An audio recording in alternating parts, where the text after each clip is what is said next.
Hello hi అందరు బాగున్నారా? మేమైతే మంచిగా ఉన్నాం. నైట్ అయితే మా పిల్లలు ఇరుముడి సినిమా చూసేసి వచ్చారనమాట. వాళ్ళైతే ఒక 2, 3 రోజుల ముందే బుక్ చేసుకున్నారు. ఇంకా నా కూతురికైతే బుక్ చేయలేరనమాట. వాళ్ళు ఎందుకంటే సెకండ్ షోకి పోయారు. ఇంకా చీకట్లో కదా ఆడపిల్లని పంపించడు. ఆమె చిన్నగా ఉంది కదా, ఇంకా మళ్ళీ పడుకుంటుందో ఎట్లా అని పంపించలేను అనమాట. మస్తు ఏడ్చింది నా కూతురు. ఇక వీళ్ళు చూసి వచ్చిన కాడికెళ్ళి మొత్తం సినిమా స్టోరీ చెప్తారు ఫ్రెండ్స్. అట్లయింది ఇట్లయింది ఏ సినిమా చూసి వచ్చినా కానీ వాళ్ళైతే అసలు ఏం చెప్పారు. మామూలుగా ఈ సినిమా చూసి వచ్చినా బాగుందంటే బాగుందంటారు, బాగాలేదంటే బాగాలేదంటారు. కానీ నైట్ ఇరుముడు సినిమా చూసి వచ్చినాక నుండి నా కొడుకైతే రాగానే గేట్ తీయగానే అమ్మ నువ్వైతే అస్సలు వెళ్ళక అన్నాడు. అరే ఎందుకు రానన్న, ఇక నువ్వు ఏడ్చుకుంటేనే కూర్చుంటావు అమ్మ, వద్దు మస్తు ఏడుస్తావు నువ్వు, అట్లుంది మూవీ అని చెప్పేసి అన్నాడు అనమాట.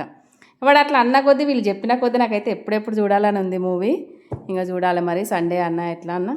ఇక నా కూతురు నేను మా ఆయననైతే పోతాం. ఎందుకంటే తండ్రి కూతురు సెంటిమెంట్ అయితే చాలా అంటే చాలా బాగుందంట. ఏడిచిన వారా నవ్వులు ఏడుపు వచ్చింది కానీ ఏడవలేదు. నా కొడుకైతే ఏడిచిండంట. మా అల్లుడు చెప్తుండే అక్క బావ ఏడిచిండు. ఇంక నేను ఆయన దిక్కు నేను చూడలేకపోయినా బావ కూడా ఏడిచిండు అని చెప్పేసి అన్నాడు అనమాట. మీరు ఎవరైనా చూడని వాళ్ళు ఉంటే కనుక కంపల్సరీ చూడరు. చాలా అంటే చాలా బాగుందంట మూవీ. సరేనా, బాయ్ మరి.